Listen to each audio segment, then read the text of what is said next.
I'm Jay from the Kubz. Welcome back to another episode of Phoenix Wright Justice for All. We are trying to defend Maya again. We are going to save her again.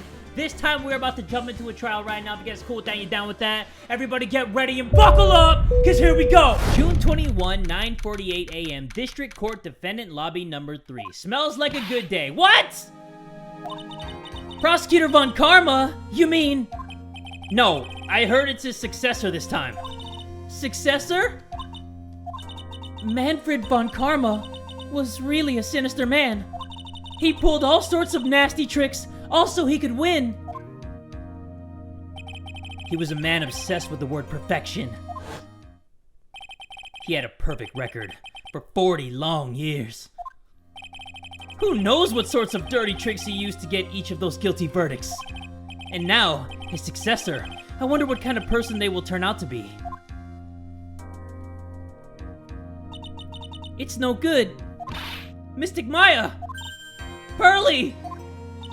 You showed up! Thanks for coming all this way! I was really worried about you.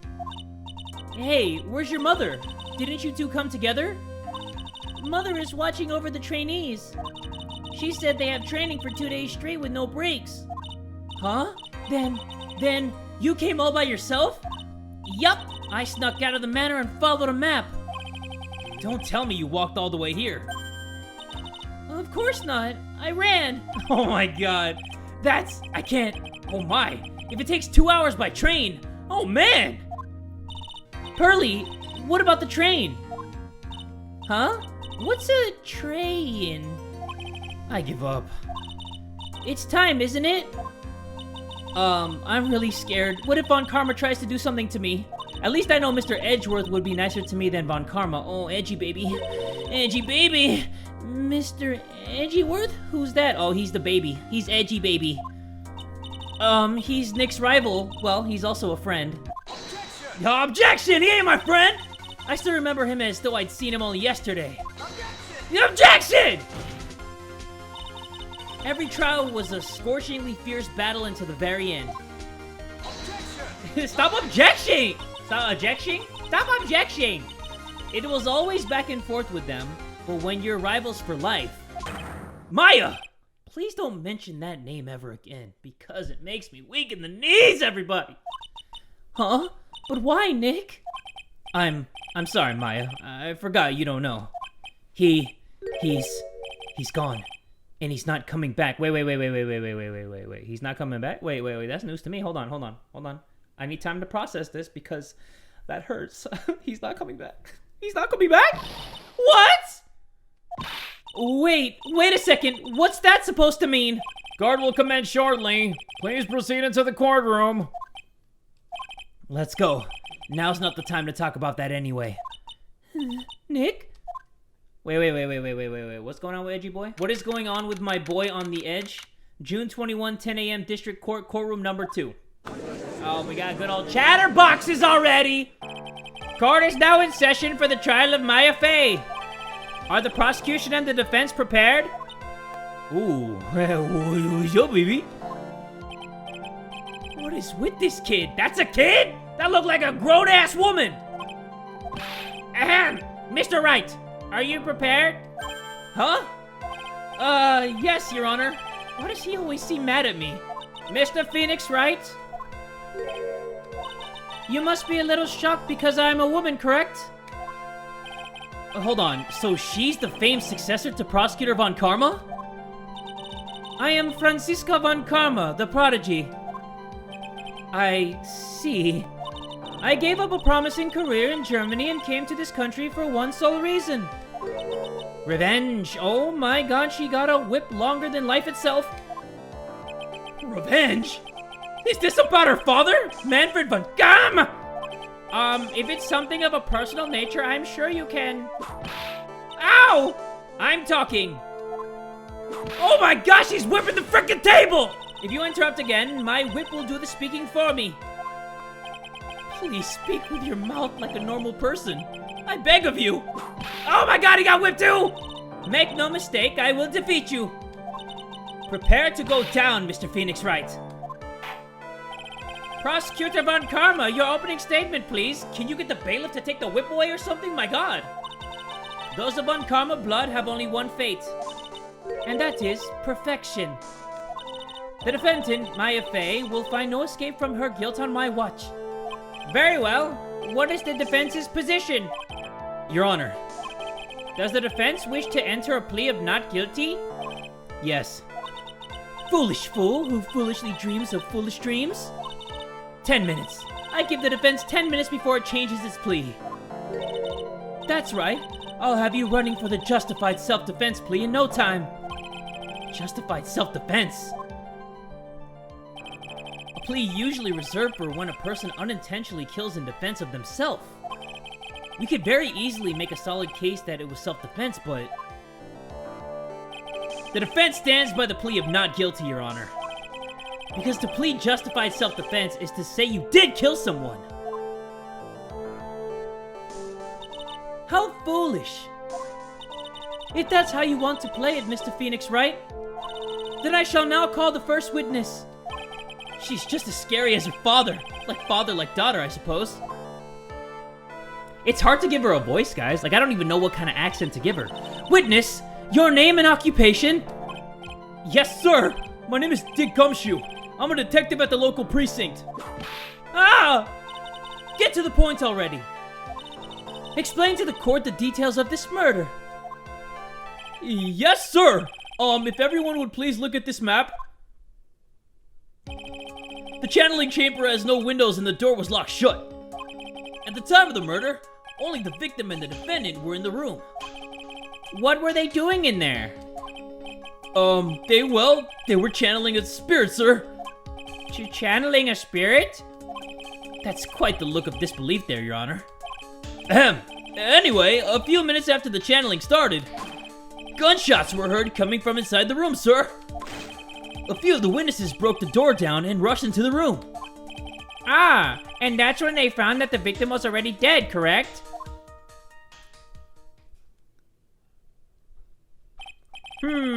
I believe this is one of the most open and shut cases I've ever presided over. Floor plans added to the court record, a diagram of the channeling chamber. So, how was the victim killed? I was about to get to that. Stop wasting my time then. Alright, witness testimony. First of episode 2. Guys, left, right, you see them, you have them. Lock in. The direct cause of death was a pistol shot to the forehead, sir. The shot was fired from point-blank range. But before the victim was shot, sir, he was stabbed in the chest. The wound was very severe, but not enough to cause instantaneous death. The murderer used the pistol to finish the victim off after the stabbing.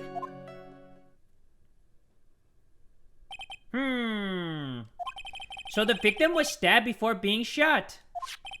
This is the victim's autopsy report, sir. Autopsy report added to the court record. Okay, after being stabbed in the chest, he was shot in the forehead at point blank. The court accepts it into evidence. Mr. Wright, you may now question the witness. Okay, we got a lot of questions here. Hopefully we can get a lot of answers. Let's do this. The direct cause of death was a pistol shot to the forehead, sir. Objection! I mean, hold it. It's been so long. The murder weapon, Detective Gumshoe. Whose pistol was it? It was the victim's. The victim? Now, why would he have... Objection! Oh, don't object that girl. Why would he have a pistol? Who cares?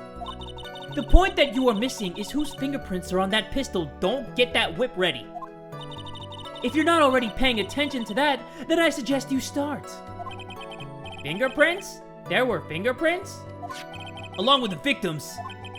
The defendant, Maya Face, were also on the grip, sir. No, guys. There's a reasonable explanation for that. So the defendant's fingerprints were left on the murder weapon. I walked right into her hands there. The shot was fired from point-blank range. Hold it! Point blank, huh? So about how far away is that? It's anywhere between 12 to 20 inches away. And how do you know he was shot at point blank? Tis. Mr. Phoenix Wright. I grow tired of the foolish foolery of the foolish fools of this foolish country. God damn! Yo, she is actually very smooth. Excuse me? Gunpowder burn. Gunpowder burn? When something is shot from point blank, a burn area is left around the bullet hole. Gunpowder exploding is what makes a bullet fire, and that gets real hot, pal. And there were definitely some gunpowder burns left on the victim's forehead. Wow, never knew that. Live and learn, I guess. Yeah, unless you get shot in the forehead. But before the victim was shot, sir, he was stabbed in the chest. That actually doesn't sit right with me, so hold it! Stabbed. And what was he stabbed with? A fruit knife. I see. And whose knife was it? It looks like it belongs to the face, sir. And of course, my face fingerprints are all over it. All over it, huh? Ugh, this does not look good. Ha ha ha. What will you do now, Mr. Phoenix Wright? The wound was very severe, but not enough to cause instantaneous death. Hold that too. I'm gonna hold everything. How severe was the wound? If it had been half an inch more to the right, it would have hit the victim's heart. After a stab like that, it's impossible to fight back, let alone stand. This testimony makes it sound like Maya had stabbed him with the intent to kill. The murderer used the pistol to finish the victim off after the stabbing. Are you sure he was stabbed first, then shot? Yup, sure can be. One look at the wounds and you'd come to the same conclusion too, pal. A fool is a fool who will only listen to the foolish opinions of other foolish fools. A pistol shot to the forehead at point blank is certainly enough to kill instantly. Does it matter then which was first? Think a little more before you open that big mouth of yours, Mr. Phoenix Wright! What a pain! A sexy pain. That's enough! We have clearly established how the victim was murdered. I brought the 2 murder weapons with me today. Very well. The court accepts them into evidence. Pistol added to the court record. Murder weapon was Gray's. 2 shots fired. Bears Maya's and Gray's fingerprints. Knife added to the court record. Murder weapon, a small fruit knife, belongs to the face. Bears Maya's fingerprints. The date and time of death was June 19th at 3:15 p.m. Eyewitnesses claim to have heard 2 gunshots at this time. And 2 murder weapons, both with the defendant's fingerprints on them, huh? This does seem like an open and shut case. Don't take a bow. Naturally. This is going from bad to worse. As if the summary just now wasn't oversimplifying things to the extreme. Your Honor, feel free to slam that little gavel of yours. After all, there is no room left for doubt, is there? That is quite true. Mr. Wright. Yes? Even in the face of all this, do you still wish to plead not guilty? It's the opinion of this court that if you do not adjust your plea, you stand to lose. See, just as I promised, Mr. Phoenix Wright. You would change your plea in less than 10 minutes. What will you do, Mr. Wright? Will you change to justified self-defense? Because now would be the time to do so. This is your final chance. This is a huge decision. I'd better think this through all the way. Okay, so we obviously know that she didn't do it, so we're just gonna plead not guilty all the way. If we plead justified self-defense, we would basically be confessing to murder. After the trial, Maya's life would be ruined, and she'd be labeled a murderer. I can't let that happen! Your Honor! Have you reached a conclusion, Mr. Wright? The defense will not change its plea. We will accept nothing short of complete acquittal. Oh my god, I got whipped. You have sealed your fate, Mr. Phoenix Wright. Detective! Yes, sir! Present the final portion of your testimony, the final strike. Yes, sir. Now, see here. Proceedings are run by... Oh, I knew he was gonna get whipped. Oh, yes, of course. Go ahead, detective, and give your testimony. I think the court would like to hear about the other piece of incriminating evidence. Okay, another testimony. Guys, you're locked in, right? Because you shouldn't have locked out. If you did, you're in big trouble. Sorry, pal, but there's an even more incriminating piece of evidence. This is the costume the defendant was wearing at the time of the crime. As you can see, it's covered in blood. The defendant attacked and killed the person who, without a doubt, was not fighting back. So this is the costume. There certainly is evidence of a back spray of blood on this. This piece directly links Maya Fey to the crime, sir. I see. The court accepts this into evidence. Maya's costume added to the court record. Clothes Maya was wearing at the time of the murder. There are blood splatters on it. All right, Mr. Wright. Maya's fingerprints on both murder weapons and blood splatters on her clothes. Could this situation get any worse? Huh? What's wrong? You seem to be at a loss. I think this is the last piece of testimony the prosecution should have to offer. Feel free to sulk off with your tail between your legs, Mr. Phoenix Wright. Please stop calling me by my full name. It's disturbing. Okay, incriminating evidence. Let's debunk this. Sorry, pal, but there's an even more incriminating piece of evidence. This is the costume the defendant was wearing at the time of the crime. Hold it. Maya's costume? Yeah, she was wearing this when we arrested her. Maya, she's wearing her channeling costume today, too. Is she not allowed to wear anything else? As you can see, it's covered in blood. I do see that. There's blood on the costume. Lab results show that it's the victim's blood. What? You gonna talk about that? Come on, guys, calm down. So there is blood from the victim on the defendant's clothes. Definitely not good. So, were there any other clues you could glean from this piece of evidence? Well... What? Why? If you must change the topic, then the good detective here must testify again. But too bad, not enough time, let's move on. Yes, Miss Von Karma is perfectly correct. Now even the judge is on our side. But if I bite off more than I can chew here, what should I do? I'm gonna press further, I don't care. Why is Miss Von Karma suddenly putting up resistance?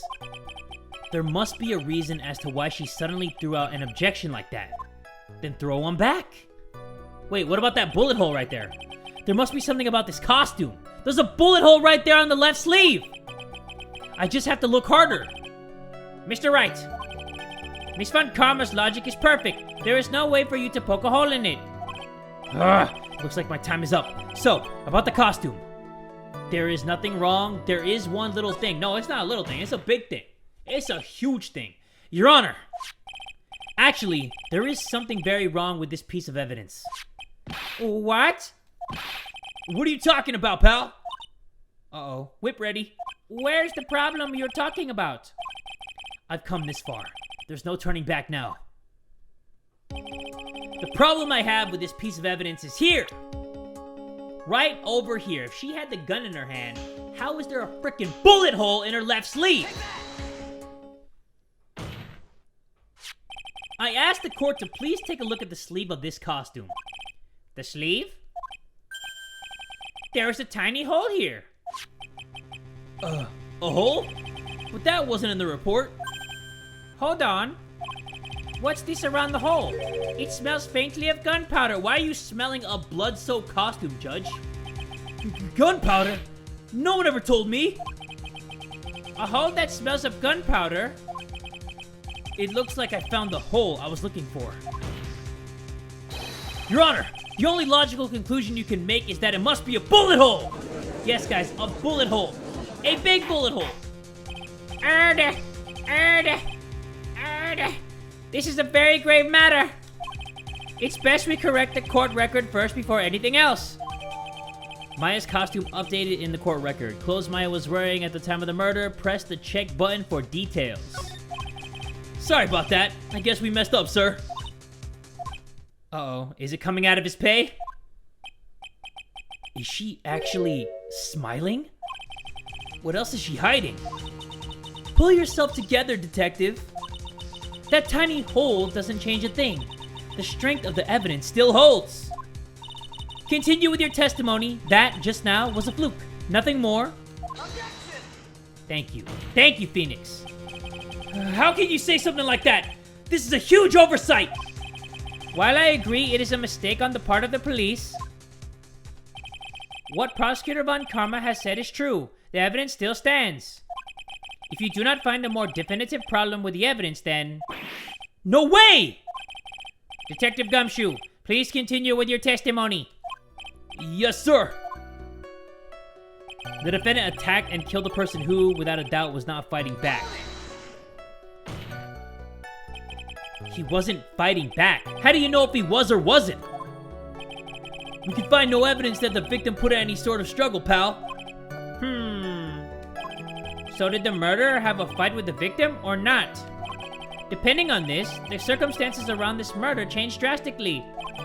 We're in real trouble now. If only I had something to prove that the victim did fight back. That Von Karma, she thinks she can decide the verdict with this testimony alone. Well, I'll find a critical contradiction somehow, and then I'll have her. Okay, I think I know what it is. Sorry, pal, but there's an even more incriminating piece of evidence. I think I know what it is. Okay, he wasn't fighting back, but there is a bullet hole right here, so that must have meant that he tried to shoot. It went through her costume, hit the back of that wall, so we are gonna say, OBJECTION! Your Honor, that statement contradicts this evidence. No! Okay. Guys, pretend that did not just happen. Okay, so if it's not this, where there's a bullet hole here, then it's gotta be the costume, right? So are we gonna wind it up and say, OBJECTION! Yes, we are! Because that is correct! Detective Dick Gumshoe! Actually, Detective Big Veiny Dick Gumshoe! Yes? Having you call me by my full name is kind of a weird feeling. Oh, your middle name is Veiny, is it? You said that my client killed a person who, without a doubt, was not fighting back. Yeah, I did. Then what, may I ask, is the bullet hole you police overlook supposed to mean? What does it mean? I'll tell you what it means. It means that the victim had fired off a shot. Is this what it means to not fight back? Ah! You're right! It seems you are correct. If the victim had tried to shoot the defendant, then it would change everything. Alright, the wind seems to be shifting.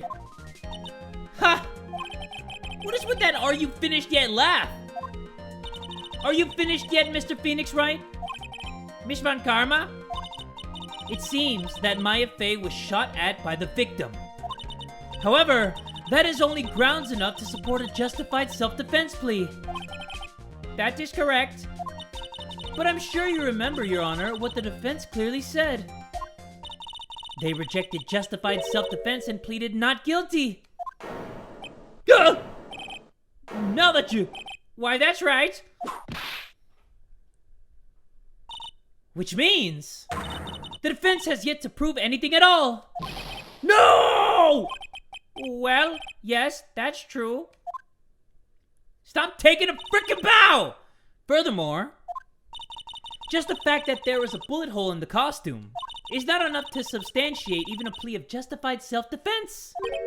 Huh? How so? Ah!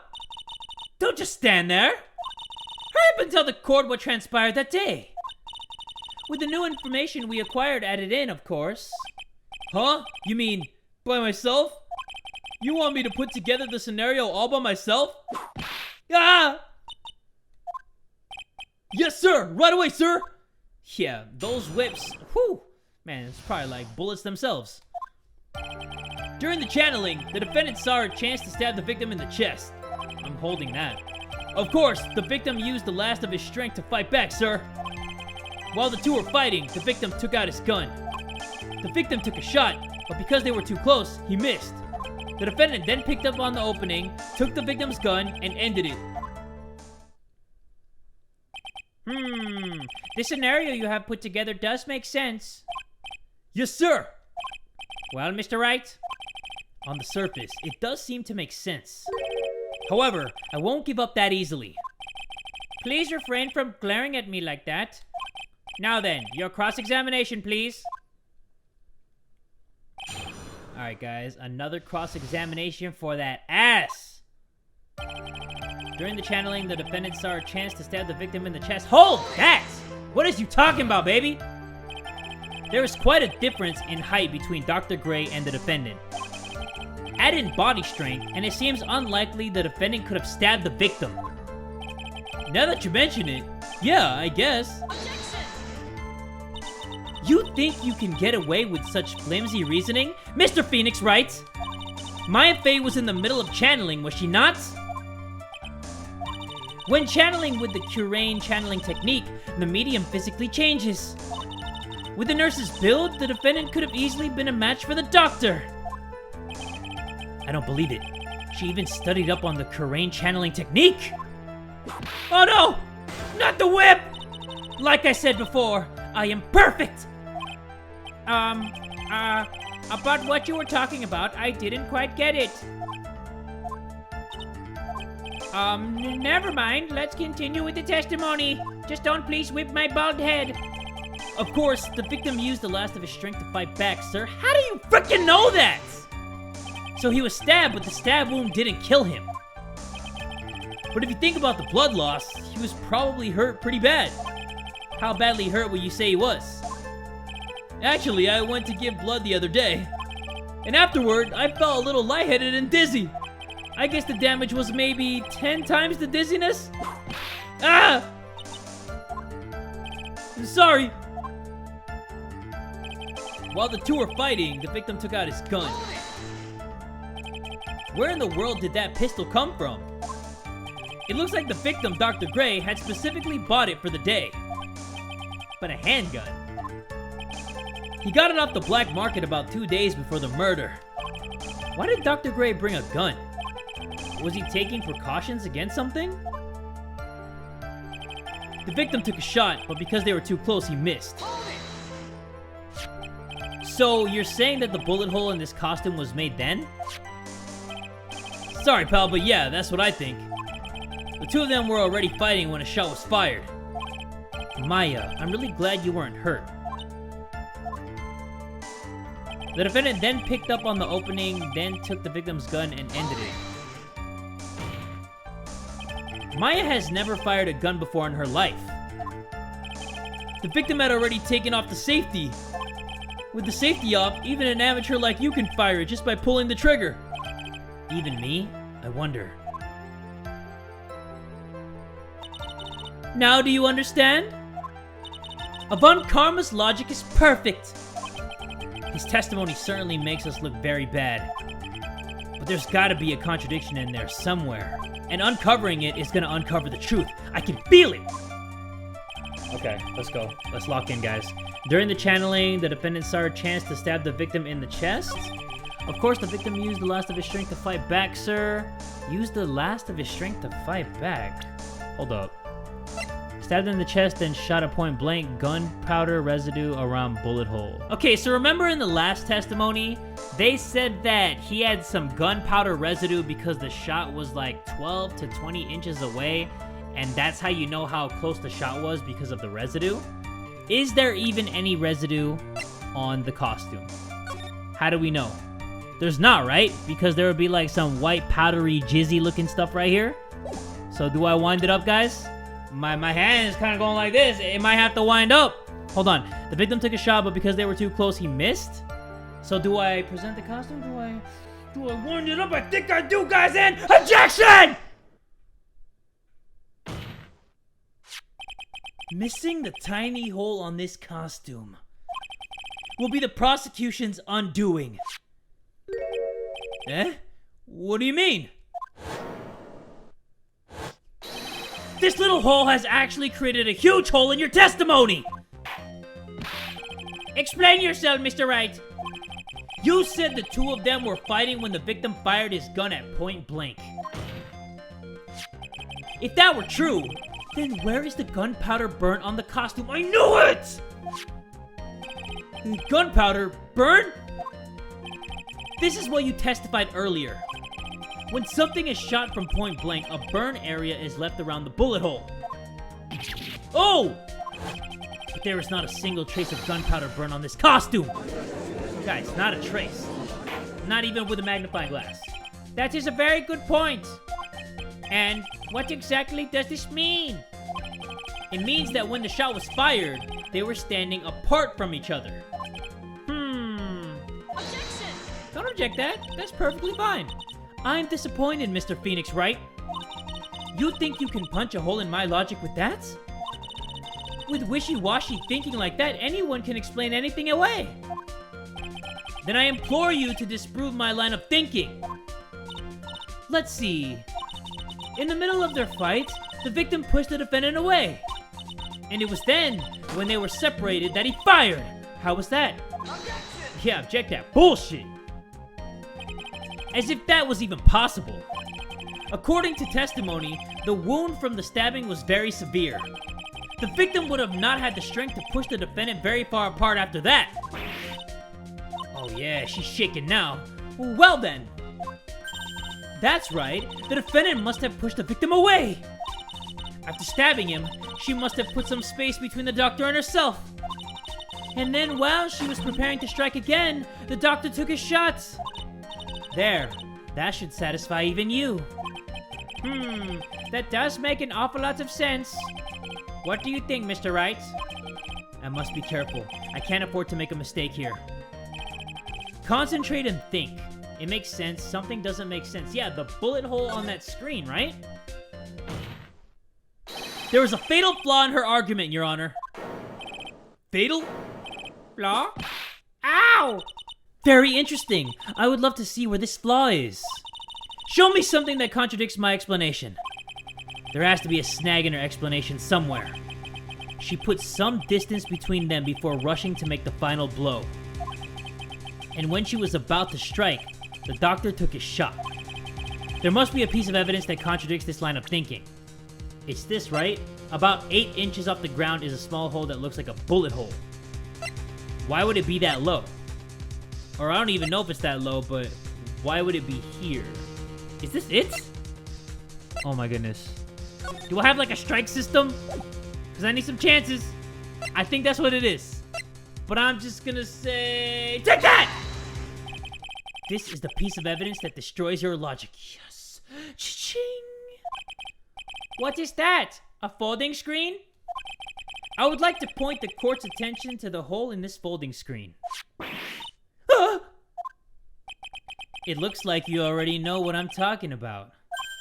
Who? Where? What? Mr. Wright, your explanation, please. Are these two really that clueless? The bullet went through the defendant's sleeve first, then the folding screen. It passed through at a height of approximately 8 inches off the ground, which means... When the shot was fired, the defendant, was not getting ready to strike, but was actually squatting low to the ground.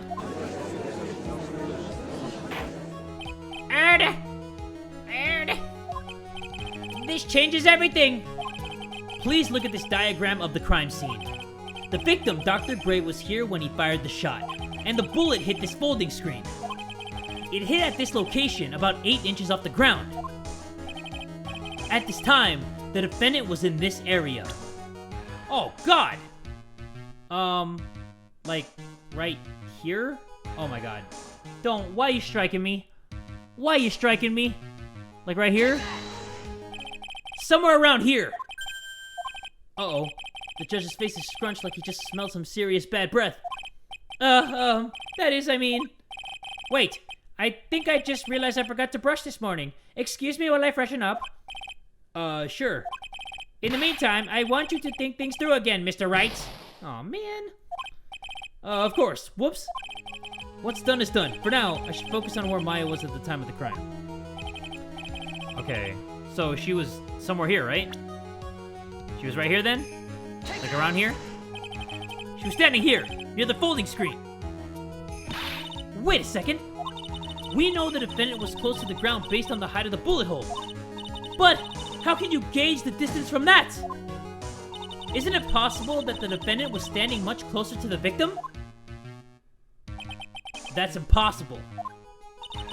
But why? You, of all people, should know the answer to that question, Miss Von Karma. If she were shot from somewhere closer, there would be gunpowder burns present. However, There is nothing of the sort around the bullet hole of this costume! Ah! Curse you, Mr. Phoenix Wright! You! I believe it has now been proven that the defendant was standing a ways away from the victim when she was shot at. But do you think this has changed the defendant's situation? It changes everything. Honestly, Your Honor, this changes everything! The prosecution has claimed that the defendant was aiming to kill by stabbing.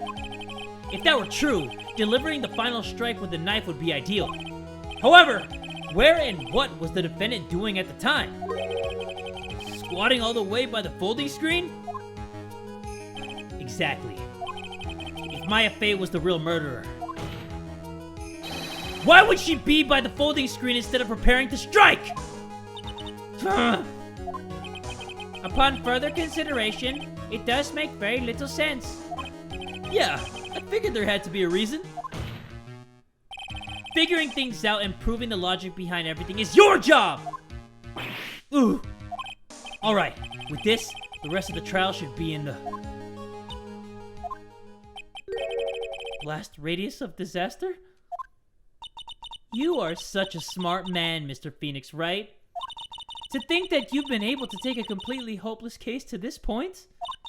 Now I know why Papa had a tough time with you. You amuse me. Ugh, of all the things to inherit, why did it have to be the smarmy smile? Don't whip! Detective, how dare you damage my perfect logic? Huh? How is it all my fault? You can start repairing your standing by first removing the 3-strand goatee. Oh, and rest assured your punishment will come later. Punishment? Well then, Your Honor, I think I've had all I can take of this detective's face. I think it's time to call in the next witness. Next witness? That's gotta be Lotta. Very well. The court will take a 5-minute recess. After we reconvene, we will hear from the next witness. To be continued. Wow. Okay. I didn't know what to do with Von Karma's voice, but man, she's awesome. Oh man, she's awesome. Damn. She's a babe too, huh, guys? Wait, I gotta check her age real quick. Oh, okay, she's age 18. I was about to say, she called herself a prodigy, and I was like, wait, hold up. She's age 18. Woo! But yeah, guys, that is the first part of the trial. We are about to hear from Lotta next. If you guys want to see that as soon as possible, make sure you guys give this video one big fat like. And tell a friend today that Jay from the Kubz Scouts is that dude!